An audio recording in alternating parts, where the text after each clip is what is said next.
அனைவருக்கும் வணக்கம். நான் அதேன் பாலா பேசுகிறேன்.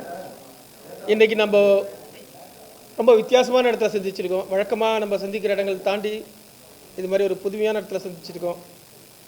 இன்றைக்கி நம்ம வெளியிட்டு இந்த கடுக்கா திரைப்படம் ஏற்கனவே ஒரு வருஷத்துக்கு முன்னாடி தியேட்டரில் ரிலீஸ் ஆச்சு. இப்போ இது 2வது பிரசவம் தான் சொன்னோம். ஒவ்வொரு படமும் என்கிட்ட கேட்டாங்க, ஒரு படம் ரிலீஸ் பண்ணுறது எப்படின்னு. இன்றைக்கி ஒரு படம் ரிலீஸ் பண்ணுறதுன்றதுன்னா அதை பற்றி சுருக்கமாக சொன்னால் அது ஒரு காண்டாமிருகத்தை பிரசவிக்கிற மாதிரி தான். ஏன்னா ஒரு காண்டாமிருகத்தை பிரசவிக்கும் போது எவ்வளோ வலி, எவ்வளோ வேதனை இருக்கும் ஒரு மனுஷனுக்கு. அதுக்கு ஈக்குவலான வலி ஒரு திரைப்படத்தை வெளியீட்டில் இருக்குது அப்படிங்கிறத நான் என்னுடைய திரைப்பட வெளியீட்டின் போது உணர்ந்தேன். நான் கூட எல்லோரும் நினச்சேன், எல்லோரும் சொல்லுவாங்க படம் எடுக்கிறது ஈஸி, ரிலீஸ் பண்ணுறது கஷ்டம்னு சொல்லுவாங்க. சமீபமாக அது பார்த்த எல்லாருமே சொல்லுவாங்க. அவங்களோட அது பெரிய விஷயம் இல்லை, படம் எடுக்கிறது தான் ரொம்ப கஷ்டம். இன்னும் நிறைய பேரை சமாளிக்கணும். முதல்ல தயாரிப்பாளரை சமாளிக்கணும், ஹீரோவை சமாளிக்கணும், முதல்ல அத்தனை பேர் யூனிட்டையும் நம்ம சமாளித்து அவங்க எல்லாருக்கும் நம்ம கருத்தை புரிய வச்சு வெளியே கொண்டு வர்றது தான் பெரிய கஷ்டம் நினச்சேன். அதனால் எனக்கு வெளியிடுறது பெரிய விஷயம் இல்லையா, அதை விட பெரிய கஷ்டம் ஒன்று இருக்கப்படுறதில்லை அப்படின்னு நினச்சேன் நான். ஆனால் என்னுடைய படம் வெளியிட்டும் போது தான் நினச்சேன், அப்போ தான் தெரிய எனக்கு இருக்கிறதுலே பெரிய கஷ்டம் படத்தை வெளியிடுறது தான். அதுதான் மிகப்பெரிய சவாலாக இருந்தது. ஆனால் அது என்ன, நமக்கு படம் ரிலீஸ் அப்போ படம் உருவாக்கும் போது இருக்கக்கூடிய பிரச்சனைகள் என்னென்னு கண்ணுக்கு தெரியும், யார் ஆளுன்னு தெரியும், நம்ம யாரோட சண்டை போடுறோன்னு தெரியும். ஆனால் ஒரு படம் வெளியே வர போகுது நமக்கு யாரோட சண்டை போடுறோன்னு நமக்கு தெரியவே தெரியாது, எங்கேருந்து பிரச்சனை வருதுன்னு தெரியவே தெரியாது, எந்த ரூபத்தில் வருதுன்னு தெரியாது. உண்மையிலே நீங்கள் ஒருத்தர்கிட்ட போய் கேட்டிங்கன்னா ஒரு திகிலூட்டும் கதையை விட பயங்கரமான கதைகள்லாம் ஒரு ரிலீஸில் இருக்குது. ரொம்ப ஒரு நண்பரை கிட்ட அவர் சொல்கிற கதை ரொம்ப ரொம்ப ஆச்சரியமாக இருக்குது. ஒன்றுமே இல்லாமல் நான் ஒரு படம் வாங்கிக்கிறேன், உங்கள் படம் வாங்கிக்கிறேன்னு அஷ்யூர் கொடுத்துட்டு அதை நம்பி நம்ம யார்கிட்டையும் நம்ம கவலைப்படாமல் இருந்துட்டு கடைசி நேரத்தில் அந்த யார் அஷ்யூர் பண்ணாங்களோ அட்வான்ஸ் கொடுத்துட்டு அவங்களே அடிமாட்டு விலைக்கு பேசி அதுலேயும் வாங்காமல் நம்ம தவிக்க விட்டு போகக்கூடிய அவலம் இருக்குல்ல, அது மாதிரி ஒரு அவலம் இன்றைக்கி ஒவ்வொரு தயாரிப்பாளரும் அந்த பிரச்சனை சந்திச்சுட்டே இருக்கான். அங்கே எதிரிகள் யாருன்னே தெரியல.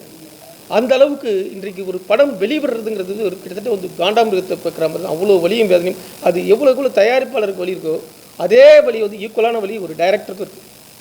அப்படிப்பட்ட 2வது பிரசவமாக இன்றைக்கி கடுக்கா ரிலீஸ் ஆகுது. இந்த படம் ஒரு முருகராசு தம்பி ரொம்ப அருமையான தம்பி. இவரை எனக்கு படம் ரிலீஸ் அப்போ எனக்கு விஜய் கௌரிஷ் தான் எனக்கு பழக்கம். அவர் தான் படம் ரிலீஸுக்கு நீங்கள் கண்டிப்பாக அவசியம் படம் பார்க்கணும் என்கிட்ட என்னை நேராக சந்திச்சு அப்போ ரிக்வஸ்ட் பண்ணார். ரொம்ப சின்ன பையனாக இருக்கார். ஒரு கதாநாயகன் படம் வெறும் படத்தில் மட்டும் எடுக்கிறது இல்லாமல் படத்தை ரிலீஸ் பண்ணுறதுக்கு அவ்வளோ மெனக்கடுறாரு. அப்படி ஒவ்வொருத்தரையும் சந்திச்சு அவ்வளோ இதுவாக இவர் நிச்சயம் கண்டிப்பாக ஒரு நாள் நிச்சயம் வருவார் அப்படின்ற ஒரு நம்பிக்கை அன்றைக்கி ஏற்படுத்தினார்.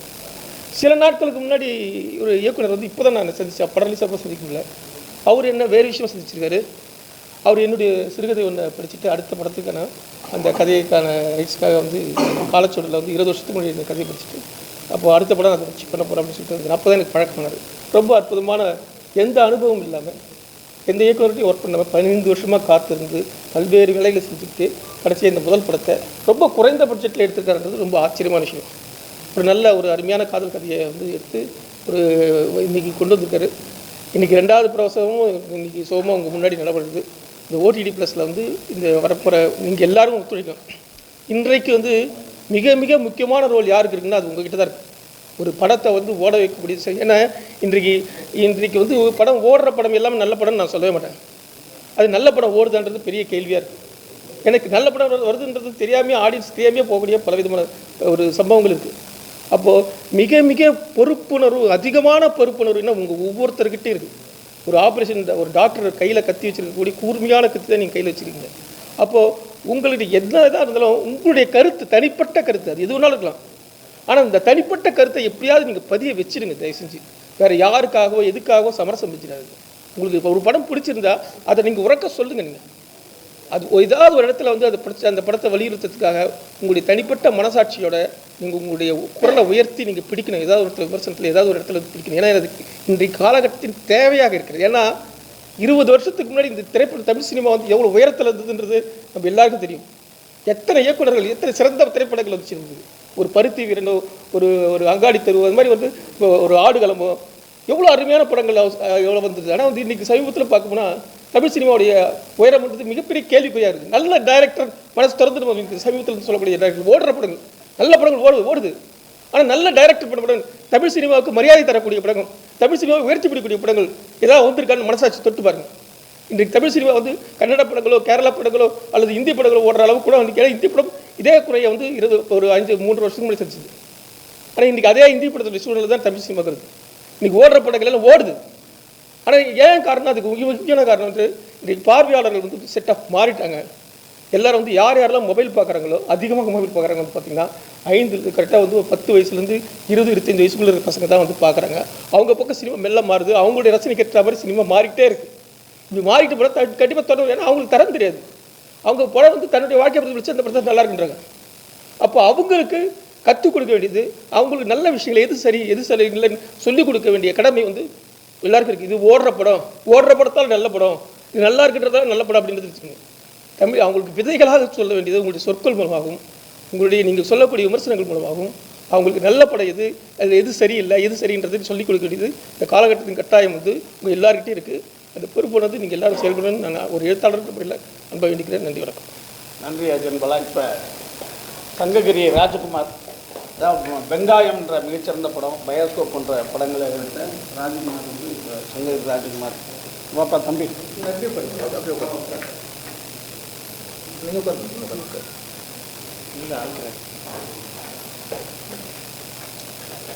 வணக்கம், அனைவருக்கும் வணக்கங்க. கடுக்கா மாதிரியான படம் தான். நானும் ஒரு படத்தை எடுத்துகிட்டு எந்த விதமான அறிமுகமும் இல்லாமல் இந்த சினிமாவுக்கு வரும்போது நீங்களும் இந்த தமிழ் சினிமாவும் கொண்டாடி அந்த படத்தை கொண்டு போய் மக்கள்கிட்ட சேர்த்து என்னை இன்னும் சினிமாவில் இருக்க வச்சுருக்கு அப்படின்னா முதல்ல வந்து பத்திரிக்கையாளர்கள் அந்த படத்தை கொண்டாடுறது தான் காரணம். அதே மாதிரி ஒவ்வொரு நல்ல படம் வரும்பொழுதும் பத்திரிக்கையாளர்கள் வந்து எந்த விதமான பாரபட்சமும் பார்க்காம கொண்டாடி இந்த படம் நல்ல படம்னு மக்கள்கிட்ட எடுத்து சொல்கிறதன் மூலமாக தான் தொடர்ந்து இந்த நல்ல படங்கள் வந்து உருவாகிட்டே இருக்குது அப்படின்னு நினைக்கிறேன். ஏன்னா ஒரு கமர்ஷியல் படம் எடுத்த டைரக்டர் அடுத்து அந்த படம் ரிலீஸ் ஆன அடுத்த வாரத்திலே அடுத்த படத்தை கமிட் ஆகிடுறாரு. அடுத்து அவருக்கு சம்பளம் பேசுகிறாங்க, எல்லா விதமான பொருளாதார தன்னிறைவும் அடைஞ்சிடுறாரு. ஆனால் நீங்கள் ஒரு 10 வருஷமாக பாருங்கள், ஒரு மாற்று திரைப்படம் எடுத்த இயக்குநர்கள், ஒரு நல்ல திரைப்படம்னு பாராட்டப்பட்ட இயக்குநர்கள்லாம் என்னென்னா அடுத்த படம் பண்ணுறதுக்கே இங்கே வந்து தடுமாறிட்டு தான் இருப்பாங்க. இது எல்லாம் தெரிஞ்சே தான் நல்ல படம் ஒன்று பண்ணனா, ஒரு மாட்டு சினிமா ஒரு மக்களுக்கான சினிமாவை பண்ணால் அடுத்த படம் கிடைக்கும் கிடைக்காதுங்கிறதெல்லாம் துணிஞ்சே தான் ஒவ்வொரு இயக்குநர்களும் வருஷத்துக்கு 4 இயக்குனர் 5 இயக்குனர் நல்ல படத்தோடு வந்துக்கிட்டே இருக்காங்க. அவங்க தான் அந்த சினிமாவை வந்து காப்பாற்றிக்கிட்டே இருக்காங்க அப்படிங்கிறதா என்னுடைய நிலைப்பாடு. அப்போ என்னென்னா நமக்கு அது வியாபாரம் எங்கே இருக்குது, திரையரங்கு என்னவா இருக்குது அப்படின்னு நம்ம பார்க்கும்போது தான் எல்லாருக்குமே ஒரு பிரச்சனை உருவாயிடுது. வந்து 2 நாளில் காணாமல் போயிடுச்சுன்னா அந்த திரைப்படங்கள் வந்து எடுத்து அவ்வளோ கஷ்டப்பட்டு ஒவ்வொரு ஷாட்டு ஒவ்வொரு டைலாக்கு அந்த ஆர்டிஸ்ட்டுக்கு அத்தனை ரீடேக் எடுத்து ஒரு சன்செட்டை எடுக்கிறதுக்கு விடிய காலம் எழுந்திரிச்சு போய் ஒவ்வொரு ஃப்ரேமையும் செதுக்கி கலர் கரெக்ஷனில் உட்காந்து அவ்வளோ உயிரை கொடுத்து வேலை செஞ்சாலும் 2 நாளில் அந்த படம் காணாமல் போயிடுது. அப்படிங்கும்போது அந்த இயக்குனருக்கு, அந்த படைப்பாளிக்கு, அந்த தயாரிப்பாளருக்கு இருக்கக்கூடிய அந்த வேதனை வந்து நம்ம சொல்லவே முடியாது. அப்போ என்னென்னா இன்றைக்கி காலகட்டத்தில் யார் கேட்டாலும் என் படம் ரிலீஸ் ஆகிடுச்சுன்னா எங்கே இருக்குது உங்கள் படம் எங்கே இருக்குதுன்னு கேட்குற ஒரு வார்த்தை உருவாயிடுச்சு. ஏன்னா அதுக்கு முன்னாடி தான் திரையரங்கில் வந்தாலே எல்லாருக்கும் தெரிஞ்சிடும் ஒரு படம் உருவாகிருக்கு அப்படின்னா அந்த படம் எல்லா இடத்துக்கும் போய் சேர்ந்துடும். ஏபிசி எல்லாம் போயிடும். செகண்ட் ரிலீஸ் இருந்துச்சு, 1 வருஷம் கழிச்சு ரிலீஸ் ஆனதெல்லாம் இருந்துச்சு. ஆனால் இன்றைக்கி அப்படி இல்லை. வந்து அந்த 2 நாளோட அந்த லைஃப் முடியுதுன்னா அது நம்ம தண்ணி மேலே கோலம் போடுற மாதிரி தான் ஆகிடுது. வருஷ கணக்கில் 2 வருஷம் 3 வருஷம் ஒரு தயாரிப்பாளரை தேடி 1 வருஷம் ப்ரொடக்ஷனில் இருந்து அதை கஷ்டப்பட்டு ரிலீஸுக்கு கொண்டு வந்து அந்த படம் 2 நாளில் வந்து அந்த படம் வந்தது தெரியாமல் போயிடுச்சு அப்படின்னா அது எவ்வளோ பெரிய வேதனை அப்படிங்கிறது தான் இன்றைக்கி நிலையாக இருக்குது. அப்போது முன்னையெல்லாம் மாச்சும் ஒரு 1000 கதவுகள் இருந்துச்சு, 1000 தேட்டர் இருந்துச்சுன்னா ஒரு படத்தில் வந்து பெரிய ப்ரொடியூசருக்கு ஒரு 600 தேட்டர் கிடைக்குதுன்னா ஒரு மீடியம் ப்ரொடியூசருக்கு ஒரு 300 தேட்டர் கிடைக்கும். ஒரு சின்ன ப்ரொடியூசராக, சின்ன டைரக்டராக, சின்ன ஹீரோவா ஒரு 50லேருந்து 60 வாசலாவது நமக்கு திறந்திருக்கு அப்படிங்கிற ஒரு நிலை இருந்துச்சு. இன்றைக்கி அப்படி இல்லை. ஒரு படம் எங்கே இருக்குன்னா ஒரு 4 கதவுகள் தான் நமக்கு வந்து அந்த படத்தோட வாழ்க்கையை தீர்மானிக்கிறதா இருக்குது. அந்த முன்னணியில் இருக்கக்கூடிய ஓடிடிகள் தான், இந்த Amazon, Netflix, Hotstar, Zee Tamil, Aha, இப்படி ஒரு 5-6 கதவுகள் மட்டும் தீர்மானித்தா மட்டும்தான் அந்த படத்துக்கு உயிர் கொடுக்கவே முடியும். ஒரு 5-6 தலைமை தான் அந்த ஒரு சிஓவோ அந்த வந்து அவங்க அந்த இருக்கிற டீமில் இருக்கிறவங்க ஒரு 4-5 பேர் வந்து ஓகே அந்த படத்தை எடுக்கலாம்னு நினச்சா அந்த படத்துக்கு ஒரு லைஃப் இருக்குது. இல்லைன்னா அந்த படம் வந்ததே தெரியாது. அப்படிங்கிற ஒரு 4 பேர்த்தோட தீர்மானம் தான் வந்து இன்றைக்கி தமிழ் சினிமாவே முடிவெடுக்கக்கூடிய ஒரு சூழ்நிலையில் இருக்குது. அப்படிங்கும்பொழுது தான் நான் வந்து இந்த மாதிரியான படத்துக்கெலாம் எங்கே லைஃப் கிடைக்குது அப்படிங்கிற நம்ம ஒரு இடத்துல நான் வந்து நிற்கும்போது தான் நான் வந்து இந்த ஓடிடி ப்ளஸ்ஸை ரொம்ப முக்கியமாக நான் வந்து கருதுகிறேன். இந்த கடுக்கா மாதிரியான உயிரை கொடுத்து எந்த விதமான அனுபவம் இல்லைன்னா கூட ஒரு ஒரு ஒரு படத்தை ஒரு வாழ்வியில் சொல்லிடணும்னு நினைக்கிறோம்ல, இன்டர்நேஷ்னல் படங்கள்லாம் அப்படி தான் வந்துச்சு. நான் வாழ்ந்த வாழ்க்கையை நான் பதிவு பண்ணுறது என்னோட கடமைன்னு ஒவ்வொரு படைப்பாளையும் வெளியில் வந்தான். அவன் ஒரு தாரக மந்திர மாதிரி ஒரு கோட் வேர்ட் சொல்கிறான். நீங்கள் ஃபெஸ்டிவலுக்கெல்லாம் போனால், கேன்சர் மாதிரியான ஃபெஸ்டிவலுக்கெல்லாம் போனால் மோர் ரூட்டட் மோர் இன்டர்நேஷ்னலுங்கிறான். நீங்கள் வழக்கமான கமர்ஷியல் படத்தையே எடுக்கிறத தாண்டிட்டு என் வாழ்க்கையில் நான் பார்க்குற கதை இருக்குல்ல, அது யாருக்குமே தெரியாத கதை. இந்த டிஸ்கஷன் ரூம்லலாம் உட்காந்து நம்ம எழுதவே முடியாத கதை ஒன்று இருக்கும்ல, நான் பார்த்த கதை இருக்கும்ல, அதை கொண்டுக்கிட்டு வாங்கன்னு அவன் சொல்கிறான். அப்படி எடுக்கப்பட்ட படம் ஒன்று வந்திருக்கு அப்படின்னா அதுக்கு உண்மையிலே நான் இப்போ வரும்போது நான் சொன்னேன், இந்த ஓடிடி நிறுவனங்கள் இருக்குல்ல, அதெல்லாம் எங்கேயோ ஒரு மாய லோகத்தில் தான் இருக்குது. சாதாரண ஒரு தயாரிப்பாளரோ இயக்குனரோ ஒரு ஆர்டிஸ்ட்டோ ஒரு ப்ரொடக்ஷன் கம்பெனியோ போய் அவங்கள அணுகவே முடியாது. மெயில் அனுப்புவாங்க, மெயில் அந்த மெயிலை பார்ப்பாங்களா இல்லையான்னு கூட நமக்கு தெரியாது. அந்த 4 கம்பெனியும் எங்கே இருக்குதுன்னே கண்டுபிடிக்க முடியாது. இந்த மாதிரி சாதாரண தயாரிப்பாளர்கள் அதுக்கு ஒரு லாபி பண்ணணும், அதுக்கு பாம்பே வரைக்கும் போகிற கனெக்ஷன் இருக்கணும், கான்டாக்ட் இருக்கணும், அதுக்கு வந்து நீங்கள் எங்கெல்லாம் கமிஷன் கொடுக்கணும்னு தெரிஞ்சிருக்கணும். சினிமாவை தாண்டி வேறு ஒரு பிஸ்னஸ் தெரிஞ்சவங்க மட்டும்தான் அந்த 4 கதவுகள் எங்கே இருக்குதுன்னே கண்டுபிடிக்க முடியும். அந்த கதவை உடைக்கிறதுக்கான சக்தி அது மிகப்பெரிய ஆயுதமாக இருக்கும், அது மிகப்பெரிய லாபியாக இருக்கும். அப்போது இந்த மாதிரி எங்கேயோ ஒரு நல்ல படத்தை எடுத்துகிட்டு வந்துட்டேன் அப்படின்னு சொன்னால் இந்த சல்லியர்களுக்கெல்லாம் அதுதான் நடந்துச்சு. எனக்கு தேட்டர் கிடைக்கலன்னு ஒருத்தர் ஒரு அபய குரல் எழுப்பும்போது உடனடியாக ஒருத்தர் வந்து என் கதவை திறந்து இதில் நீங்கள் வந்து போடுங்க அப்படின்னு சொல்கிறதுக்கு ஒருத்தர் இருக்காருன்னா அந்த இடத்துல தயவு செஞ்சு நம்ம கேபிள் சங்கர் வந்து நம்ம இதை பாராட்டி ஆகணும். அவருக்கு ஒரு நம்ம முடிஞ்ச ஒரு கைத்தட்டல் நம்ம கொடுத்தே ஆகும். ஏன்னா கண்ணில் பார்க்குற சார் சொன்ன மாதிரி கண்ணில் பார்க்குற ஒரு ஓடிடி நிறுவனம்னா இதுதான். மற்றதெல்லாம் காற்றுல எங்கேயோ ஏதோ ஒரு ப்ரோக்ராமாக தான் இருக்கே ஒழிய நீங்கள் வந்து கண்ணில் பார்க்கலாம். சார் நல்ல படம் சார், கொஞ்சம் போய் ரெக்வஸ்ட் பண்ணலாம், ஆமாங்க நல்ல படம், இந்த படம் இல்லாமல் போயிருமே அப்படிங்கிற ஒரு பரிதவிப்பேன ஒரு நல்ல படங்களை தூக்கி விடக்கூடிய ஏதோ ஒரு வியாபாரி கிடையாது அவர் ஒரு இயக்குனர், படைப்பாளி. நல்ல படம் எங்கே வந்தாலும் அது கை கொடுக்கணும்னு கூட போய் நிற்பார். எங்கே இருந்தாலும் ஒரு நல்ல படம் கூப்பிட்டீங்கன்னா ஓடி போய் அடுத்த நிமிஷம் நிற்கக்கூடிய ஒரு படைப்பாளி ஒரு நிறுவனம் வச்சுருக்காரு. அப்படிங்கும்பொழுது அந்த நிறுவனத்தை ஏன் நம்ம முன்னணி ஒரு நிறுவனமாக கொண்டு வந்தால் இவங்ககிட்ட நம்ம போய் கெஞ்ச வேண்டிய தேவையே இருக்காது. எல்லோரும் இன்றைக்கி கேபிள் சங்கம், நம்ம கேபிள் சங்கரோட ஓடிடி தானே, அதுக்கு வந்து இவ்வளோ தானே ரேட்டு அப்படிங்கிற ஒரு சின்ன ஒரு மதிப்பீடு வந்து ரொம்ப குறைச்சி மதிப்பிட்டுறாமல் இந்த மாதிரியான ஒரு நல்ல படங்கள் எங்கே வந்து ரீச் ஆகாமல் தடுமாறுதோ அந்த இடத்துல வந்து கை கொடுக்குறாரு அப்படிங்கிற ஒரு கருணையோட ஒரு அதை பார்த்து அந்த ஓடிடி அந்த ஒரு முன்னணி 4-5 ஓடிடிகளில் ஒரு ஓடிடியை நம்ம கொண்டாந்து நிறுத்த வேண்டியது ஒவ்வொரு படைப்பாளி, ஒவ்வொரு இயக்குனரோட, ஒவ்வொரு பத்திரிகையாளர்களோட கடமையாகவும் நான் நினைக்கிறேன். அதே மாதிரி தான் இந்த நல்ல படங்கள் எடுக்கிறவங்களுக்கு இந்த மாதிரியான ஒரு ஆதரவு கிடைக்கும்போது தொடர்ந்து இவர் அடுத்த படம் எடுப்பார். ஓகே, இது ஒரு சின்ன வருமானம் கிடச்சிருச்சு, இந்த ஒரு ட்ரெய்லரோ டீசரோ ஒரு அட்டென்ஷனை கிரியேட் பண்ணிருச்சு, எல்லோரும் இந்த ஓடிடியில் பார்க்குறாங்க அப்படிங்கும்போது அடுத்து அந்த படைப்பாளி வந்து உயிர்ப்போட அடுத்த கதையை நோக்கி நகர முடியும். அப்படியான ஒரு சூழல் இருக்கும் பொழுது இந்த கடுக்கா மாதிரியான திரைப்படம், அந்த திரைப்படத்தில் ஒரு கமர்ஷியல் கண்டென்ட், எனக்கு ரொம்ப நெருக்கமான நிறுவனம் தான், நெருக்கமான நபர்கள் தான் இந்த படத்தை எடுத்திருக்காங்க. ஏன்னா ஈரோடு பக்கம் அப்படிங்கும் பொழுது எனக்கு இன்னும் கொஞ்சம் எனக்கு தெரிஞ்ச ஸ்லாங்கு, ஏன்னா நான் வாழ்ந்த ஊரில் ஒரு நாளுக்கு ஊருக்கு போயிட்டு வந்தால் என்ன மாதிரியான உணர்வு ஏற்படுமோ அந்த மாதிரியான ஒரு கதையம்சம் கொண்ட ஒரு நேட்டிவிட்டான ஒரு மண் வாசனை கூடிய ஒரு தப்பான படம் இல்லாமல், ஒரு சீரழிக்கக்கூடிய படம் இல்லாமல், அதில் ஒரு செய்தியை சொல்லி பெண் கல்வியை சொல்லி ஒரு சமூக நோக்கோட ஒரு படம் எடுக்கக்கூடிய ஒரு டீமை நம்ம எல்லாரும் சேர்ந்து ஆதரிக்கணும். அடுத்தடுத்து அவங்க தொடர்ந்து இயங்குறதுக்கான எல்லா விதமான சப்போர்ட்டும் நம்மகிட்ட இருந்து கிடைக்கணுங்கிறத என் சார்பாகவும் உங்ககிட்ட அன்பான வேண்டுகோளை வச்சுக்கிறேன். நன்றி. ஒரு ஹம்பிள் ரிக்வெஸ்ட்டு, இந்த ஃபிலிம் வந்து இப்போ என்னுடைய ஆதார் வந்து பார்த்திங்கன்னா 22 ரிலீஸ் ஆச்சு.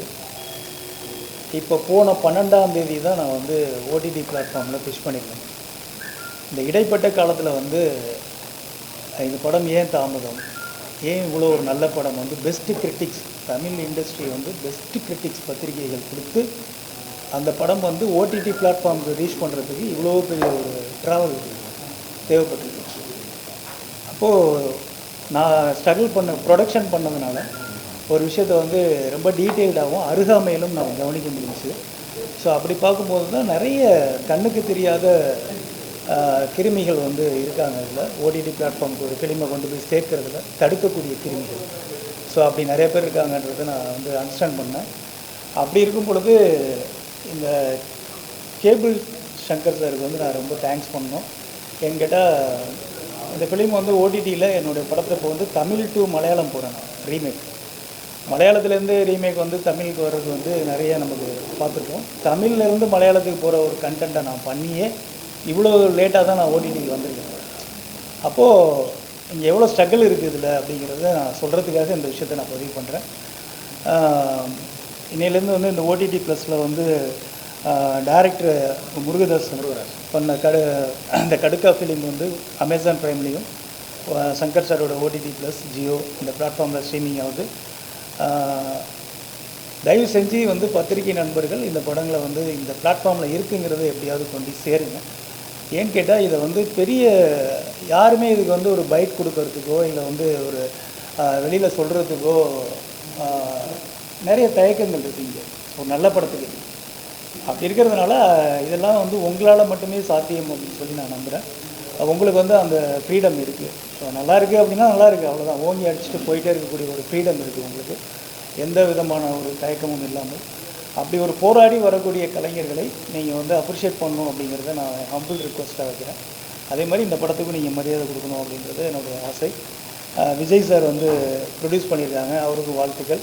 இந்த படத்தில் உள்ள எல்லா டெக்னீஷியன்ஸுக்கும் இப்போ கம்மியான பட்ஜெட்டில் சிவானந்த் சொன்ன மாதிரி அதை வந்து பிளான் பண்ணி ஒர்க் அவுட் பண்ணுறதுன்றது ஒரு 10 கோடி ரூபா படம் எடுக்கிறத விட சிறந்தது. ஸோ அதுக்கு அவ்வளோ கால்குலேஷனும் திட்டமிடுதலும் வேணும். ஸோ அப்படி பண்ணியிருக்காங்க. அப்படிங்கிறப்ப அந்த டீம் எல்லாருக்குமே நான் வந்து வாழ்த்துக்கள் சொல்கிறேன். தேங்க்யூ. அந்த அருண் மீசை குறும்பு பார்வை இயக்குனர் வெற்றி வீரன். டக்கு டக்குன்னு முடிச்சுடுவோம்ப்பா, எல்லாம் பசி நேரத்தில் வேறு உட்காந்து. அடுத்தது டைரக்டர் பேச வச்சுருவோம். அடுத்தது கேபிள் சங்கம் சார். எல்லாருக்கும் வணக்கம். ஒரு சிறிய உங்க எல்லாரையும் சந்திக்கிறதுல மகிழ்ச்சி. தம்பி கௌரிஷ் எனக்கு வந்து ஒரு 4-5 ஆண்டுகளுக்கு முன்னாலேயே அவர் ஒரே ஆள் நடித்து எடுத்த ஒரு பைலட் ஃபிலிமை கொண்டு வந்து காமிச்சார். அப்போயே அவ்வளோ திறமையாக அதை எடுத்திருந்தார். கம்மியான பட்ஜெட்டில் ஒரே ரூமுக்குள்ளே இருக்க கதையை பண்ணியிருந்தார். அப்போயே சொன்னேன், இது பெரிய படமாக வந்து இது நல்லாயிருக்கும் அப்படின்னு சொல்லியிருந்தேன். அதுக்கான தோற்றில் இப்போ எகைன் கடுக்கா படத்தை முடிச்சுட்டு வந்து காமிச்சார். அன்றைக்கே சொன்னேன், இது நல்லா இருக்குது இந்த படம், இதை சரியான முறையில் வெளியிட்டு கொண்டு போய் சேர்த்தா கண்டிப்பாக ஒரு நல்ல அங்கீகாரம் கிடைக்குங்க. அதை ஸ்டெப் பை ஸ்டெப்பாக ஒரு சந்தர்ப்பத்திலே அவரை பார்த்துருக்கேன். அவ்வளவு கடினமாக உழைச்சி தம்பி கௌரிஷ் இயக்குனர் அவங்க எல்லாரும் சேர்ந்து இங்கே கொண்டு வந்து திரையரங்குக்கு வெளியிட்டு இன்றைக்கி ஓடிடிக்கு வந்திருக்காங்க. இந்த வெளியீட்டுக்கு சப்போர்ட் பண்ண அண்ணன் கேபிள் சங்கர் அண்ணன், அமேசான் டைம் அவங்களுக்குலாம் நான் உங்கள் மூலமாக நன்றி தெரிவிச்சுக்கிறேன். இந்த படம் ஓடிடியிலும் சிறப்பான வரவேற்பு தர வாழ்த்துக்கள். சிறப்பு. அடுத்தது இந்த படத்துடைய இயக்குனர் பேச வச்சிருப்பா, எப்படி இந்த படத்தை எடுத்தாரு, அந்த 30 ரூபாயில் எப்படி அந்த படத்தை கச்சிதமாக எடுத்தாருன்றதை பற்றி சொல்லுப்பாங்க. இது முக்கியமான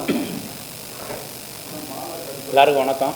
முதல்ல இந்த படத்தை தேட்டர் ரிலீஸ் ஆகும்போது எல்லா பத்திரிகைகளும் ஊடக நண்பர்களும் ரொம்ப அருமையாக கொண்டு போய் சேர்த்தீங்க மக்கள்கிட்ட. ஒருத்தர் கூட ஒரு சின்ன குறைகள்லாம் இருக்குது. சின்ன படம், இன்னும் கம்மியான பட்ஜெட்டில் நாங்கள் படம் எடுத்திருக்கோம் அப்படிங்கும்போது குறைகள் இருக்கும். ஆனால் அதையெல்லாம் பெருசாக எழுதாமல் இதில் இருக்கிற நிறைகள் மட்டுமே எழுதி ஓரளவுக்கு எங்களை ஊக்குவிச்சதுக்கு ரொம்ப நன்றி உங்களுக்கு. மேற்கொண்டு இப்போ ஓடிடி ப்ளஸ்ஸு அமேசான் பிரைம் வீடியோவில் வர்றது எல்லாத்தையுமே நீங்கள் தான் மறுபடியும் கொண்டு போய் சேர்க்கணும். எங்களுக்கு ஒத்துழைப்பு கொடுங்க. சின்ன பட்ஜெட்டில் எல்லோரும் நண்பர்கள்லாம் கேட்டாங்க, எப்படி சின்ன பட்ஜெட்டில் இவ்வளோ கம்மியாக எடுத்தேன்னு. அது நாமல்ல, அது நம்மளுக்கு முன்னோடியே அண்ணன் ராஜ்குமார் அண்ணன் இருக்கார், சங்ககிரி ராஜ்குமார் அண்ணன். அவரை பார்த்தா நாமெல்லாம் இது பண்ணோம். ஏன்னா சின்ன பட்ஜெட்டில் எடுக்க முடியும் அப்படிங்கிற நம்பிக்கை அந்த வெங்காயம் படத்தை பார்த்தா நமக்கு ஒரு ஐடியா வந்ததுங்க. அதே பாணியில் தான் நாங்களும் போய் எடுத்துருந்தோம். ஒரு வீடு 2-3 வீடு வாடகைக்கு எடுத்துக்கிட்டு அங்கேயே தங்கி அந்த மாதிரி தான் எடுத்தேங்க. சின்ன பிரச்சனைகள், பெரிய பட்ஜெட்டில் வர பிரச்சனைகள் டைரக்டருக்கே தெரியாது, என்ன நடக்குதுன்னே தெரியாது. அவர் பாட்டுக்கு ஸ்மூத்தாக டைரக்ட் பண்ணிகிட்டு இருப்பார்.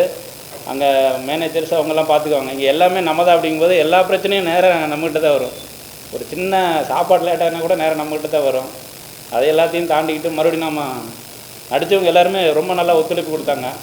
ஆதர்ஷ், விஜய், கௌரிஷ், இன்னும் இருக்கிற எல்லா ஆர்டிஸ்ட்டுமே நல்லா நடிச்சிருந்தாங்க. நமக்கு அதிகமாக வேலை, அவங்க ஆல்ரெடி பவுண்டட் கொடுத்து படிக்க வச்சு அவங்க டைலாக்லாம் மைண்டில் ஏற்றிட்டு தான் வந்திருந்தாங்க. அதனால் ரொம்ப நேரம் ஆகாமல் சீக்கிரமாகவே முடிச்சு கொடுத்துருவாங்க. இது ஒரு என்ன சொல்கிறேங்க, ஓடிடியில் இல்லை ஓடிடியில் ரிலீஸ் பண்ணுற கேபிள் சங்கர் அண்ணனுக்கு ரொம்ப நன்றி. வருங்கால இலுமினாட்டி வளரும் கார்பரேட்டு ஓடிடி ப்ளஸ் ஓனரு இப்போது சிறப்பு சொல்லிடுறேன். அண்ணன் வந்து நான் என்னன்னு கேட்டிங்கன்னா, அண்ணன்கிட்ட வந்து பவுண்டட் கொடுத்துட்டேன் படம் எடுக்கிறதுக்கு முன்னாடியே. படிச்சுட்டு இந்த என்ன சரவண பவன் ஓட்டுனேன் 1 hour கிட்ட பேசினார். ஆனால் படத்தை பற்றி இவரெல்லாம் கொடுத்த அந்த தைரியம் தான் நம்மளால் எடுக்க முடிஞ்சது. நல்லா இருக்குன்னு சொல்லி பாராட்டு தான் பேசினார். நம்மளுக்கு புகழ் பிடிக்காம வருங்கால இலுமினாட்டி பேசுவார். அதில் அதுக்கு முன்னாடி வந்து இந்த படத்து இந்த ஓடிடி ப்ளஸில் சையத் சாரும் ஒரு ஒன் ஆஃப் த டைரக்டரு. அதை தவிர நாங்கள் வந்து டைம்ஸ் மீடியான்னு ஒரு கம்பெனி வச்சுருக்கோம். அதன் மூலமாக தான் வந்து இந்த மாதிரி அமேசானு, ஜியோ இதுக்கெல்லாம் வந்து டிஸ்ட்ரிபியூஷன், டிஜிட்டல் டிஸ்ட்ரிபியூஷனே பண்ணுறோம். ஸோ அது ஃபுல்லாகவே அவர் பேசுவார். வாங்க அப்படி வந்துருங்க. பார்த்து கண்ணாடியெல்லாம் போயிருக்கு. கண்ணாடியெல்லாம் பறக்கிற அளவுக்கு பேசுகிறீங்க, பறக்க பேசுகிறீங்க. முன்னாடிலாம் பறக்க பேசுகிறீங்க. எனக்கு கண்டென்ட்டு எதுவும் தெரியாது, வியாபாரம் தெரியும். வியாபாரம் பண்ணுறோன்னா நான் சின்ன ரெக்வஸ்ட்டு தான், படம் எடுத்தீங்கன்னா இப்போ இன்றைக்கி இருக்கிற சுச்சுவேஷனில் பெரிய ஓடிடி சின்ன படங்கள் வாங்கிறது இல்லை. அதனால் சின்ன படங்கள் எடுத்திங்கன்னா அங்கே போயிட்டு டைம் வேஸ்ட் பண்ண வேண்டாம். அன்லஸ் அதர்வைஸ் ஆர்டிஸ்ட் வேல்யூ இல்லைன்னா போக வேண்டாம். டைம் வேஸ்ட் பண்ணிங்கன்னா இந்த இடத்துல வியாபாரம் கம்மியாகிடும். இப்போ நம்ம வந்து ஒரு 4 விண்டோ வந்து நம்ம ஒரு டீலர்ஷிப் மாதிரி எடுத்து அதை பண்ணிகிட்ருக்கோம். ஸோ நீங்கள் ஒரு படம் ரிலீஸ் ஆகி 3 மாதத்துக்குள்ளே வியாபாரத்தை முடிச்சிடணும். 3 மாதத்துக்கு மேலே போயிடுச்சுன்னா அது முத்தலாயிடும், வியாபாரம் பண்ண முடியாது. இதுதான் இன்றைக்கி இருக்கிற சுச்சுவேஷன்.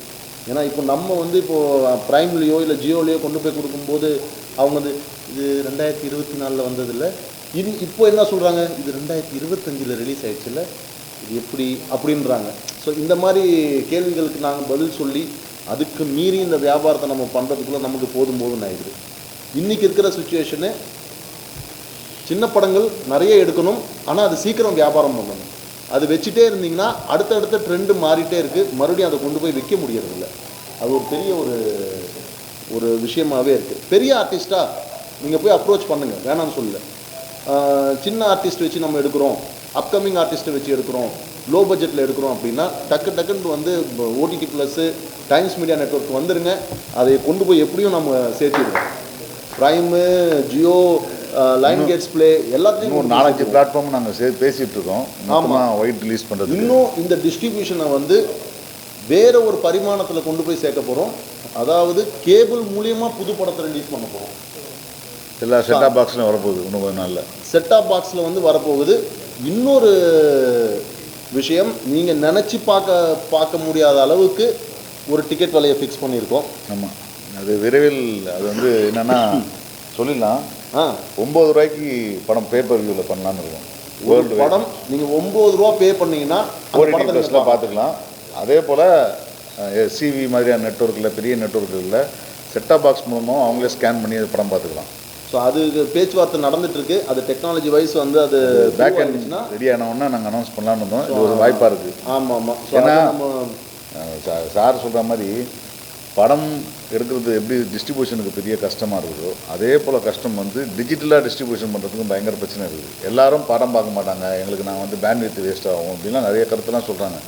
பட் பார்க்க வைக்கிறதுக்கான ஆப்பர்ச்சுனிட்டியை நம்ம தான் உருவாக்கணும்.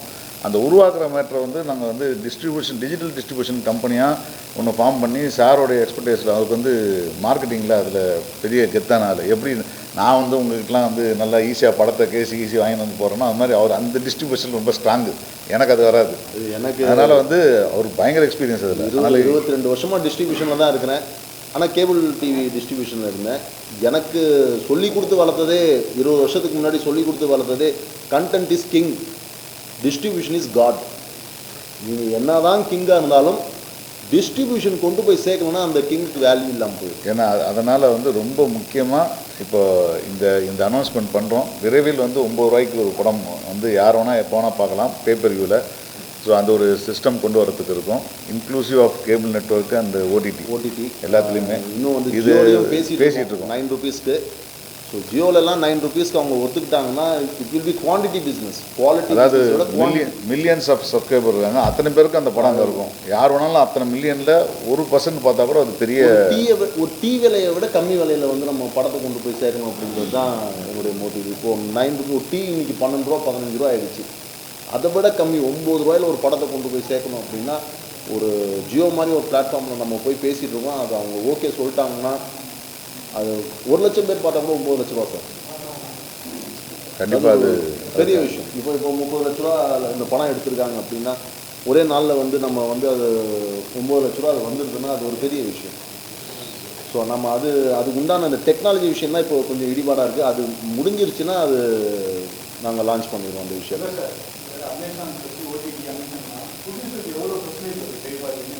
டிபெண்ட் சார், அது டிபெண்ட் சார். நான் தான் சொன்னேன், நான் 3 மாதத்துக்குள்ளே தியேட்டர் ரிலீஸ் ஆகி 3 மாதத்துக்குள்ளே நீங்கள் எடுத்துகிட்டு போனீங்கன்னா அமேசான் ப்ரைம் ஒரு வேலை தரோம் சார். அதான் சொல்கிறேன். எனக்கு இல்லை சார், இது ரொம்ப சிம்பிள். இப்போது 2-3 மெத்தட் ஆஃப் டிஸ்ட்ரிபியூஷன் இருக்குது. அதில் ஒன்று விலைக்கு வாங்கிக்கிறது, அது நம்ம அந்த சின்ன படங்கள் அந்த லிஸ்ட்லேயே வராது. அடுத்தது ரெவன்யூ ஷேர்னு ஒன்று இருக்குது, ஒரு ஹவருக்கு 4 ரூபான்றது அந்த மாதிரி தராங்க. அந்த லிஸ்ட்லேயும் சின்ன படம் கிடையாது. இப்போ இன்னைக்கு கிடையாது. இன்றைக்கி கிடையாது. இப்போ இருக்கிறது டிவார்டு மட்டும்தான். இந்த டிவார்டுன்றது பேப்பர் வியூ மாதிரி மாடலில் தான் வந்து ஒரு வாட்டி டிக்கெட் கொடுத்து தான் வாங்கி பார்க்கணும். அதுக்கு வந்து 150 ரூபா கிட்டத்தட்ட அவங்க வந்து சார்ஜ் பண்ணுறான்னு வச்சுக்கோங்க. யூஹெச்டி, அதாவது ஹை டெஃபினிஷனில் 4Kல நீங்கள் பார்க்கணுன்னா 150 ரூபா கொடுத்து வாங்கணும்னா அதில் வந்து அவன் 50% அவன் எடுத்துப்பான். ஸோ அதனால் வந்து அது எல்லா நெட்வொர்க்கும் அந்த மாதிரி தான். சில படங்கள் நல்லா இருந்துச்சுன்னா விலை குறைச்சியும் போடுறாங்க, 99 ருபீஸ் போடுவாங்க. நல்லா ஓடிச்சுன்னா போடுவாங்க. இப்போ எனக்கு வந்து நிறைய சின்ன படங்கள் வந்து ஓடிடி ப்ளஸில் வந்ததுக்கப்புறம் அவங்க வந்து அது ஓடினதை வச்சு அவங்களுக்கு ரெஃபர் பண்ணி கொஞ்சம் இந்த மாதிரிலாம் நல்லா ஓடி இருக்குங்க, உங்கள் பிளாட்ஃபார்மில் தான் நல்லா இருக்கும்னு சொல்லி ரெக்கமெண்ட் பண்ணி அப்படிலாம் நிறைய படங்களை கொண்டு போய் சேர்த்துருக்கோம். அமேசான் வரைக்கும் நிறைய சின்ன படங்கள் அமேசான்லேயும் வந்து நீங்கள் நம்பவே மாட்டீங்க, தியேட்டர்லேயே மொத்தமாக ஒரு 10,000 கூட கலெக்ஷன் பண்ணாத படம்லாம் கிட்டத்தட்ட 1 லட்சம் 2 லட்சம் பண்ணுது. அது வந்து நம்ம மார்க்கெட்டிங் பண்ணணும். எல்லோரும் வந்து இன்னொரு விஷயம், எல்லா தயாரிப்பாளர்களும் சொல்கிற விஷயம் தான், நம்ம ஓடிடியில் ரிலீஸ் பண்ணிட்டோம் ஆட்டோமேட்டிக்காக வந்துடுவாங்கலாம் கிடையாது. கண்டிப்பாக ஓடிடியில் ரிலீஸ் பண்ணணும். அதே ப்ரொமோஷன் மக்களுக்கு டெய்லி வேணால் ஒரு நாளைக்கு ஒரு வெள்ளிக்கிழமை ஆச்சுன்னா குறைஞ்சது 50 படம் வருது ஓடிடியில் மட்டும், 50 கண்டென்ட் வருது எல்லா லாங்குவேஜிலும். ஸோ அதனால் கண்டிப்பாக மார்க்கெட் பண்ணணும்.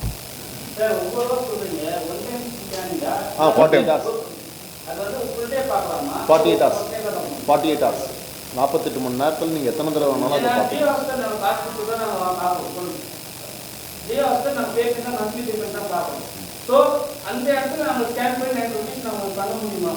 இல்லை. ஜியோ ஹாட்ஸ்டார் இதுக்கு ஒத்துக்கல. இல்லை ஹாட்ஸ்டாரில் நாங்கள் பேசல சார். ஹாட்ஸ்டார் வேறு, ஜியோ வேறு, ஜியோ வேறு. ஆமாம்.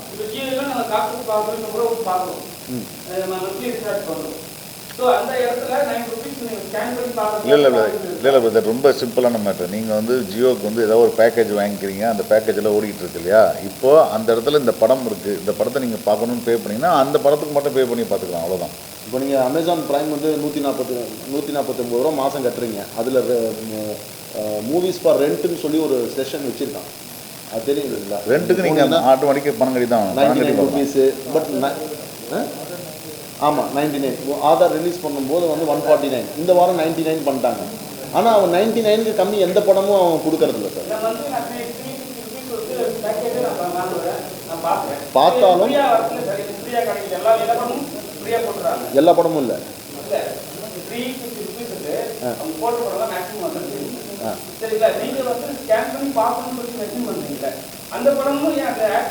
இல்லை சார், இதுதானே இப்போ நீங்கள் ஒரு கம்பெனி வச்சு பேசுகிறீங்க. நான் அதனால தான் சொல்கிறோம் டிஜிட்டல் டிஸ்ட்ரிபியூஷன் கம்பெனின்னு சொல்கிறதுன்னா, ஓடிடி ப்ளஸில் அந்த படத்தை நீங்கள் வந்து ஒரு மாதத்துக்கு 29 ரூபா கட்டினா நீங்கள் எந்த படத்தை பார்த்துக்கலாம். இதில் ரிலீஸ் பண்ணுறதில்ல. எங்களுடைய கம்பெனி எல்லா சின்ன படத்துக்கும் ஏன் 29 ரூபா வச்சுருக்கோன்றது காரணம் என்னென்னா, 29 ரூபா கொடுத்து ஆக்சஸ் பண்ணுறதுக்கு ஈஸியாக இருக்கணும், எல்லா சின்ன படத்தையும் பார்க்கணுன்றதுக்காக. இதே அமேசான்காரனுக்கு சின்ன படமோ பெரிய படமோ கிடையாது, அவனுக்குன்னு ஒரு ஸ்டாண்டர்ட் வச்சுருக்கான், அவனுக்கும் சில QC வச்சுருக்கான். ஸோ அவங்ககிட்ட போனீங்கன்னா அவன் ஸ்கேன் பண்ணி படம் பார்க்குறது தான் அவனுடைய சிஸ்டம்.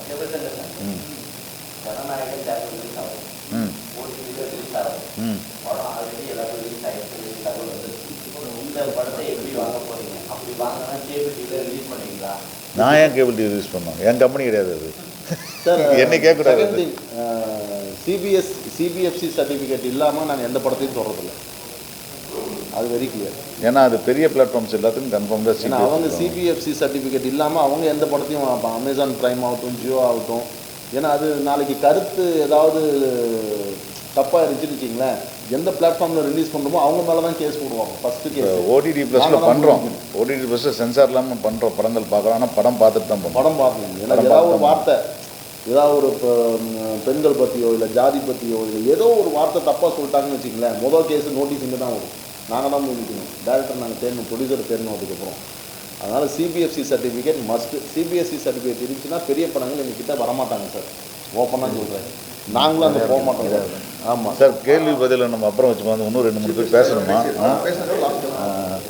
யார் பேசுகிறேன்? அப்படி நாங்கள் அது சார் அது எப்படி உட்காந்து 2-3 பேர் உட்காருங்க. நம்ம தெரிஞ்சது எனக்கு தெரியாது. எல்லாருக்கும் வணக்கம். என் பேர் எஸ்பி பொன் சங்கர், ஃப்ளாக் படத்தோட டைரக்டர். கொஞ்ச நாளுக்கு முன்னாடி ஃபேஸ்புக்கில் ஒரு வீடியோ ரொம்ப ட்ரெண்ட் ஆச்சு. அது என்னென்னா, ஒரு 12th படிக்கிற பொண்ணு எக்ஸாம் எழுத போய் மிஸ் ஆகி பஸ்ஸில் ஏற முடியாமல் கீழே விழுந்து பஸ்ஸும் போயிடுச்சு, அந்த பொண்ணு எக்ஸாம் போக முடியாமல் ரொம்ப அந்த வீடியோ வந்து ரொம்ப ட்ரெண்ட் ஆச்சு. அது யார் பண்ணாங்கன்னா ஒரு சமூக சேவகர் ஒருத்தர் வந்து என்னுடைய நண்பர், ரொம்ப தெரிஞ்சவர் எனக்கு. அவர் தான் அதை பண்ணியிருந்தார். ஸ்கூட்டி வாங்கி கொடுத்துருந்தார் அந்த பொண்ணுக்கு. 12th எக்ஸாம் மிஸ் பண்ணிட்டாங்களேன்னு சொல்லிட்டு ஸ்கூட்டி வாங்கி கொடுத்துருந்தாரு. யார் அப்படின்னு பார்த்தா விஜய் கவரிஸ். அது வரைக்கும் எனக்கு அவர் வந்து சமூக சேவகராக தான் தெரியும். இந்த மாதிரி தன்னார்வ தொண்டெல்லாம் பண்ணிட்டு இருப்பார். அப்புறம் தான் தெரியும் அவர் படம் பண்ணுறாரு அப்படின்னு. படம் பண்ணுறாருன்னா ஹீரோவை பண்ணுறாரு. அப்புறம் கூட இன்னொரு நண்பர் ஆதர்ஸ் அவரும் சேர்ந்து பண்ணுறாங்க. சரி, யார் டேரக்டர்னு பார்த்தா அவரும் என்னுடைய நண்பர் தான். 15 வருஷமாக முருகதாஸ் அவர். அவங்க படம் பண்ணியிருக்காங்க. அந்த படம் கடுக்கா. அது வந்து அமேசான்லேயும் ஓடிடி ப்ளஸ்லையும் ரிலீஸ் ஆகுது. ஸோ எல்லோரும் பாருங்கள். ரொம்ப தேங்க்ஸ். அல்வேல் சார் இந்த படம் ப்ரொடியூஸ் பண்ணிட்டு இருக்காரு. 2-3 வார்த்தை. மீடியா நண்பர்களுக்கு வணக்கம். நான் வந்து போன வருஷம் குடும்பஸ்தன் வந்து கேரளா டிஸ்ட்ரிபியூட் பண்ணேன். அதுக்கப்புறம் ட்ராமான்ற படம் வந்துட்டு கேரளா டிஸ்ட்ரிபியூட் பண்ணேன். அதுக்கப்புறம் ஹால் என்ற மலையாள படத்தை வந்துட்டு தமிழ்நாடு ப்ளஸ் கர்நாடகா டிஸ்ட்ரிபியூட் பண்ணேன். இப்போது வந்து என்னுடைய படம் தயாரிப்பு டியர் டெவில்ன்ற படம் குமரன் அவரை வச்சு டியர் டெவில்ன்ற படத்தை வந்துட்டு முடிச்சாச்சு. கேபிள் சங்கர் சார்லாம் பார்த்துட்டார் படத்தை. ஸோ பிஸ்னஸ் பேசிகிட்டு இருக்கோம். ஸோ இன்னைக்கு சார் ஆக்சுவலாக ப்ரொடியூசருடைய நிலைமை என்ன அப்படின்னு பார்த்தோன்னா, நான் வந்து டிஸ்ட்ரிபியூட்டராக இருந்ததுனால, தேட்ரிக்கல் டிஸ்ட்ரிபியூட்டராக இருந்ததுனால சொல்கிறேன். ஒரு ப்ரொடியூசர் வந்து 100 ரூபா இன்வெஸ்ட் பண்ணுறாருன்னு வச்சுக்கோங்களேன். அந்த 100 ரூபாயில் வந்துட்டு 18 ரூபா ஜிஎஸ்டி, 5 ரூபா வந்து பார்த்தோன்னா உங்களுக்கு என்டர்டெயின்மெண்ட் டேக்ஸ். சரிங்களா? ஸோ 18 + 5 23%. அடுத்து பார்த்தோன்னா இந்த 23 கழிச்சு வர அமௌண்ட்டு வந்துட்டு பார்த்தோன்னா கிராஸ் உங்களுக்கு. அந்த கிராஸில் வந்துட்டு 50% வந்துட்டு தேட்டருக்கு போயிடுது. அந்த 50% தேட்டர் போயிடுச்சு. ஸோ 23 + 50 நீங்கள் போட்டிங்கன்னா எவ்வளோ வருது? 73 வருதுங்களா? அதுக்கப்புறம் பார்த்தோன்னா மிச்சம் இருக்கிற அமௌண்ட்டு தான் வந்துட்டு ப்ரொடியூசருக்கு வருது. ஸோ ஒரு ப்ரொடியூசர் வந்து 100 ரூபா இன்வெஸ்ட் பண்ணுறாருன்னா ஆல்மோஸ்ட் வந்து ஒரு 73-75% வந்துட்டு வெளியில் இருக்கிறவங்க தான் சம்பாதிக்கிறாங்களே தவிர ஒரு 20-25% தான் வந்துட்டு ப்ரொடியூசர் கைக்கு வந்துட்டு இந்த அமௌண்ட் வருது. இன்றைக்கி வந்துட்டு சினிமா வந்துட்டு இந்த நிலைமையில் இருக்குது. ஸோ நான் சொல்ல வேண்டியது என்னென்னா, இப்போ கேபிள் சங்கர் சார் மாதிரிலாம் இவங்களாம் வந்து என்கரேஜ் பண்ணணும். சின்ன படங்களை வந்துட்டு எடுத்து ஓடிடிக்கு கொடுக்கணும்.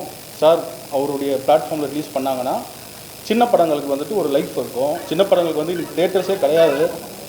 இன்றைக்கி தேட்டர்ஸ் வந்து ஆக்சுவலாக நிறைய சின்ன படங்களுக்கு வந்து டிக்கெட் எடுக்க சொல்கிறாங்க. சரிங்களா? இதை விட ஒரு மோசமான நிலைமை வந்துட்டு ஒரு ப்ரொடியூசர் கிடையாது. அதாவது ஒரு தேட்டரில் நீங்கள் படம் ரிலீஸ் பண்ணோன்னா நீங்கள் வந்து டிக்கெட் எடுங்க. நீங்கள் வந்து ஒரு 50 டிக்கெட் எடுக்கிறீங்களா, நீங்கள் வந்து 75 டிக்கெட் எடுக்கிறீங்களான்னு சொல்கிறாங்க. பல படங்கள் வந்துட்டு அந்த மாதிரி டிக்கெட் எடுத்து தான் வந்து பார்த்தோன்னா ஒரு 3 நாள் வந்துட்டு ரிலீஸ் பண்ண வேண்டிய நிலைமையாக இருக்குது இன்றைக்கி சின்ன படங்களுக்கு. ஸோ இதுக்கு சொல்யூஷன் என்ன அப்படின்னு பார்த்தோன்னா, நம்ம ப்ரொடியூசர் கவுன்சில் சரி, டிஸ்ட்ரிபியூஷன் அசோசியேஷன் சரி, அதுக்கப்புறம் பார்த்தோன்னா தேட்டர் ஓனர் அசோசியேஷனு, தென் இவங்கெல்லாம் சேர்ந்து வந்து உட்காந்து டிஸ்கஸ் பண்ணி சின்ன படங்களுக்கு ஏதாவது பண்ணால் தான் லைஃப். ஏன்னா போன வருஷம் 285 ஃபிலிம்ஸ் ரிலீஸ்டு. இதில் வந்து 250 படத்துக்கு வந்துட்டு கியூப் காசு கூட வரல ரிட்டர்ன். இதுதான் ரியாலிட்டி. நான் உங்களுக்கு டேட்டாவோட சொல்கிறேன். 250 படத்துக்கு கியூப் காசு கூட வரலை.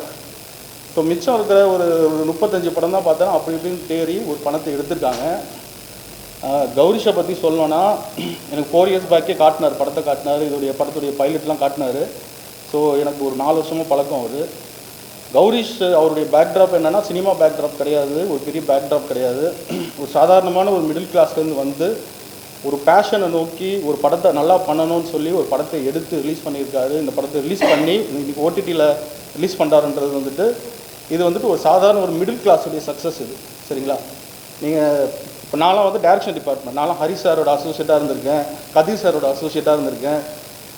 கடைசியில் பார்த்தோன்னா இந்த பேச்சுலர் படம்லாம் ஒர்க் பண்ணியிருக்கேன். ஸோ பேசிக்கலி நான் டைரக்ஷன் டிபார்ட்மெண்ட்லேருந்து டிஸ்ட்ரிபியூஷன் போய் ப்ரொடக்ஷனுக்கு வந்திருக்கேன். ஸோ நான் வந்து ரிவர்ஸாக வந்து வரதில்ல. ஸோ அதனால் எனக்கு இதில் நடக்கிற விஷயங்கள் எல்லாமே தெரியும். அதை வச்சு சொல்கிறேன். ஸோ கௌரிஷ் மாதிரி ஆட்கள் இவங்கெல்லாம் வந்துட்டு ப்ரொடியூசர் வந்தால் தான் பலருக்கு வந்து வாய்ப்பு கிடைக்கும். பல 24 கிராஃப்டில் இருக்கிறவங்களுக்கும் பார்த்தோன்னா ஒரு ஜாப் இருக்குது. இப்போ போன வருஷம் 285 படங்களில் வந்துட்டு 250 ப்ரொடியூசர் காணும், இந்த வருஷம் காணும். புரியுதுங்களா? ஆனால் இந்த வருஷமும் ஒரு 285 படம் வரும், திரும்ப வரும், அந்த படம் வரும். ஸோ இந்த மாதிரி ப்ரொடியூசர்ஸ்க்கு வந்தாங்கன்னா ஒரு இண்டஸ்ட்ரி வந்து நல்லாயிருக்கும், பாசிட்டிவாக இருக்கும். ஸோ என்னுடைய வாழ்த்துக்களை தெரிவித்து நான் நன்றி தெரிவிச்சுக்கிறேன். தேங்க்யூ. எதுவுமே வர முடியல ஃபாரினில் இருந்ததுனால. இந்த கடுக்கா படம் வந்து எனக்கு ரொம்ப ஸ்பெஷல். எனக்கு வந்து என்னதான் 2-3 படம் நடிச்சிருந்தாலுமே இந்த படம் தான் எனக்கு ஒரு பெரிய ஒரு அங்கீகாரம் கொடுத்தது. கொரோனா டைமில் தான் எனக்கு கௌரிஷும் டைரக்டர் சாரும் வந்து மீட் பண்ணாங்க, பேசினாங்க. சரி சின்ன படம் என்னால் முடிஞ்ச சப்போர்ட் பண்ணலாம்னு சொல்லிட்டு எங்கிட்ட இருக்கிற யூனிட் எல்லாமே கொஞ்சம் ஸ்பான்சர் பண்ணி இந்த படத்தை ஃபுல்லாக கம்ப்ளீட் பண்ணி முடித்தோம். ரொம்ப கஷ்டப்பட்டு தான் பண்ணோம். அதுக்கான ரிசல்ட் வந்து எனக்கு இப்போ தெரியுது. இந்த படம் வந்ததுக்கப்புறம் எனக்கு 2-3 படம் கிடச்சிது. ஸோ தைரியமாக சின்ன படம் பண்ணுங்கள். பண்ணுறதுக்கு நிறைய ப்ரொடியூசர்ஸ் வரணும். என்னால் முடிஞ்ச சப்போர்ட்டும் நான் பண்ணுவேன்.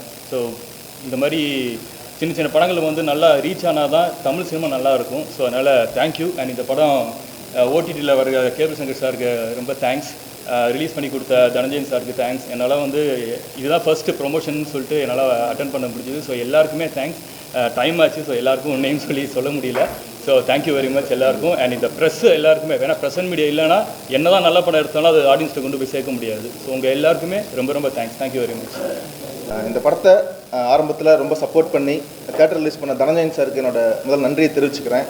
ஆரம்பத்திலிருந்தே எஸ்எஸ்சி சார், போஸ்டர் ரிலீஸ் பண்ண எல்லாருமே, ட்ரெய்லர் ரிலீஸ் பண்ணல எல்லாருமே, நட்டி சாராக இருக்கலாம், வசந்தபாலன் சாராக இருக்கலாம், இன்றைக்கி வர முடியல, சுரேஷ் காமாட்சி சார்னாலையும் வர முடியல, எல்லாருமே நாளைக்கு போஸ்ட் போடுறாங்க. இந்த ஓடிடி ப்ளஸில் ரிலீஸ் பண்ண கேபிள் சாருக்கு என்னோட தேங்க்ஸ் சொல்லிக்கிறேன். ஒரே ஒரு கோரிக்கை மட்டும் செல்வமணி சாருக்கு நான் வச்சுக்கிறேன்.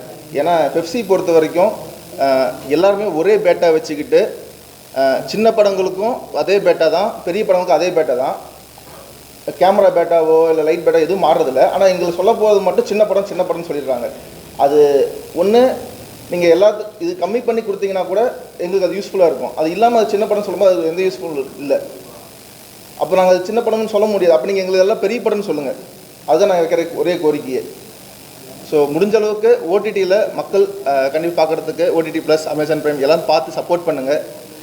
இந்த ஆரம்பத்துலேருந்து இதுக்கு சப்போர்ட் பண்ண எல்லா ப்ரொமோஷனல் பார்ட்னர்ஸ், சோஷியலாக்காவாக இருக்கலாம், கண்டென்ட் பேரடிஸ் எல்லாத்துக்கும் என்னோட நன்றியை தெரிவிச்சுக்கிறேன். என்னோடய கோரிக்கையும் சொல்லிட்டேன். ஸோ முடிஞ்சால் ஏன்னா கவர்மெண்ட்டில் நான் நிறைய கோரிக்கை வச்சுருந்தேன். அரசாங்க திரையரங்கம் வந்துச்சுன்னா, ஒரு 50 அரசாங்க திரையரங்கம் வந்துச்சுன்னா, ஸ்டாலின் சார் தான் எப்போயோ சொல்லி வச்சுருந்தேன், நிறைய ப்ரெஸ் மீட்டில் பேசியிருந்தேன். ஆக்சுவலாக ஒரு 50 திரையரங்கம் வெறும் 50 ரூபா டிக்கெட்டில் ஒரு கவர்மெண்ட் தேட்டர்ஸ் கொண்டு வந்திருந்தாங்கன்னா ப்ரைவேட் தேட்டர்ஸ்க்கு போக முடியாத ஆட்கள் கண்டிப்பாக எல்லா மக்களும் போயிருப்பாங்க. கண்டிப்பாக அது கவர்மெண்ட்டுக்கே பெரிய ரெவன்யூ, ஒரு வருஷத்துக்கு 1000 கோடி கொடுக்கும். அதை அவங்களால அது இன்ன வரைக்கும் பண்ண முடியல. நாங்களாம் 5 வருஷமாக எல்லா டீமும் பேசியிருக்கிறோம். ஆக்சுவலாக கேரளாவிலலாம் இருக்குது கவர்மெண்ட் தேட்டர்ஸ். ஸோ இது அரசுக்கும் கோரிக்கை வைக்கிறேன். எலெக்ஷன் வருது. ஸோ எலெக்ஷன் டைமில் பாருங்கள், இப்போ நாங்கள் தலையில தான் குதிப்போம் அப்படிங்கிற மாதிரி தான் எலெக்ஷன் டைமில் போய் படத்தை ஓடிடியில் ரிலீஸ் பண்ணுறோம். ஸோ அது உங்களோட கையில் தான் எல்லாமே இருக்குது. ஆக்சுவலாக பார்க்க நீங்கள் எனக்கு சப்போர்ட் பண்ணுங்கள். எங்கள் முருகராசன டைரக்டர் ரொம்ப நன்றி. என்னை ஃபஸ்ட்டு படம் ஹீரோவை அறிமுகப்படுத்தியிருக்காரு. அவருக்கு நான் நன்றி தெரிவிச்சுக்கிறேன். கார்த்திஸ்வரன் வர முடியல, அஸ்திரம் பட டேரக்டர் வந்திருந்தார், அரவிந்த் ராஜுக்கு ரொம்ப நன்றி சார், ரொம்ப நன்றி. ஸோ இந்த படத்துக்கு சப்போர்ட் பண்ணுற எல்லாருமே ரொம்ப நன்றி தெரிவிச்சுக்கிறேன். என்னோடய கோரிக்கையாக முடிஞ்சால் அடுத்த ப்ரெஸ் மீட்டில் செல்வமணி சாருக்கு நீங்கள் கண்டிப்பாக கேளுங்க. ஏன்னா ஒரே பேட்டா தான் பெரிய படங்களுக்கு வச்சுக்கிறாங்க, சின்ன படத்துக்கு வச்சுக்கிறாங்க. பேட்டா மட்டும் மாறல, ஆனால் எங்களுக்கு சின்ன படம்னு சொல்லி ஒதுக்குறாங்க. ஸோ அதனால நான் பெருசுனாவே அது சின்ன படம் பெரிய படம்னு சொல்கிறதுக்கு நல்ல படமாக கெட்ட படம் மக்கள் கடைசியாக முடிவு பண்ணுறது. எத்தனை கோடி பட்ஜெட்டில் எடுத்தாலும் படம் நல்லா இருக்கா நல்லா இல்லையா அவ்வளோதான். அவனுக்கு டெலிகிராமில் அடுத்த நாள் ரிலீஸ் ஆச்சு, அவனுக்கு ஒரு 700 MB தான். 500 கோடி போட்டு ஜனநாயகன் எடுத்தாலும் அது ஒரு 700 MB தான் அவனுக்கு. ஸோ நீங்கள் சப்போர்ட் பண்ணுறதை பொறுத்து தான் எங்களை மாதிரி புதுசாக வரவங்களுக்கு யூஸ்ஃபுல்லாக இருக்கும். எங்களை பார்த்து அடுத்தடுத்து வரவங்களுக்கும் ஒரு நம்பிக்கையாக இருக்கும். நாங்கள் கடுக்கா படம் ரிலீஸ் பண்ண அப்பயே இந்த பட்ஜெட்டில் படத்தை ரிலீஸ் பண்ணலாமான்லாம் ஒவ்வொரு டீமும் இன்னும் போராடிட்டு இருக்கிறாங்க. ஒவ்வொரு அசிஸ்டன்ட் டைரக்டர்ஸும் ஒவ்வொரு தெருவிலையும் அவங்களுக்கு ஹெல்ப்ஃபுல்லாகவும் இருக்கும், ஒரு முன்னுதாரணமாகவும் இருக்கும், ஒரு நம்பிக்கையாகவும் இருக்கும். ஸோ உங்கள் சப்போர்ட்டை கடுக்கா படத்துக்கு இன்னும் இந்த ஓடிடியில் கண்டிப்பாக கொடுங்க. மக்கள்கிட்டையும் விரும்பி கேட்டுக்கிறேன். ஸோ ஹெல்ப் பண்ண எல்லாத்துக்குமே ரொம்ப நன்றி. வெயிட் பண்ண எல்லா ப்ரெஸ் பீப்புளுக்கும், ஆனந்தன் ப்ரெஸ் பிஆர்ஓ அவருக்கு ரொம்ப நன்றி தெரிவிச்சுக்கிறேன். Thank you so much.